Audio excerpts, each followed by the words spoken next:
Hello বন্ধুরা, দেখো তোমাদের সাথে একটা জিনিস শেয়ার করব। দেখো এই যে হারিকেনটা বানিয়েছে কি সুন্দর হয়েছে, তাই না বলো? এখানে দেখো কি সুন্দর চিমনিও বানিয়েছে, এটা কিন্তু আমার বর বানিয়েছে। এই চিমনিটা যেহেতু অন্য কোনো কিছু দিয়েও কিন্তু বানাতে পারতো, কিন্তু এক জায়গাতে দেওয়া হবে, তার জন্য কিন্তু এটা কাগজ ছাড়া অন্য কোথাও দেওয়া যাবে না। আর এখানে দেখো কি সুন্দর কমানো বাড়ানোর জন্য কিন্তু বানিয়েছে।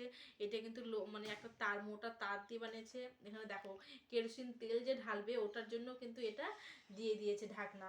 আর এখানে দেখো চিমনিটা যে উঠাবে, কি করে উঠাবে ধরার জন্য কিন্তু এখানে একটা হ্যান্ডেল দিয়ে দিয়েছে। এই দেখো ধরারও একটা হ্যান্ডেল দিয়ে দিয়েছে। দেখো সম্পূর্ণটা সেম, মানে যেরকম হ্যারিকেন হয় সেরকমই। দেখো আমার তো ভীষণ সুন্দর লাগছে, খুবই ভালো লাগছে।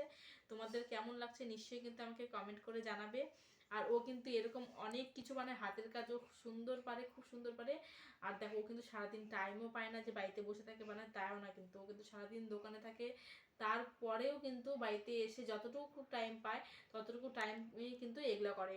আর যখন হয়তো স্কুলের কোনো মডেলের দরকার পড়ে, মানে অর্ডার আসে, তখন কিন্তু রাত্রি 11টা বা 1টা 2টো 3টে পর্যন্ত কিন্তু বানায়।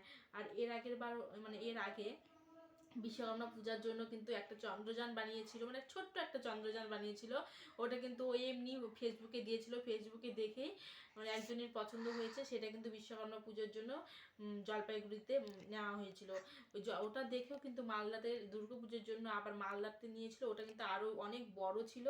দেখো ও কিন্তু অনেক অনেক জিনিস বানায়। তোমাদের কেমন লাগছে, আর তোমাদের ভালো লাগলে আমাকে কমেন্ট করবে। আর আমি কিন্তু তোমাদের সাথে পরে নেক্সটে আবার কিন্তু আরও আরও তোমাদেরকে সাথে শেয়ার করবো। আরও অনেক জিনিসও বানিয়েছে আমার ঘরে, সেগুলো আছে, তোমাদেরকে এর পরের দিন ওগুলো শেয়ার করবো। বাই, কেমন লাগে।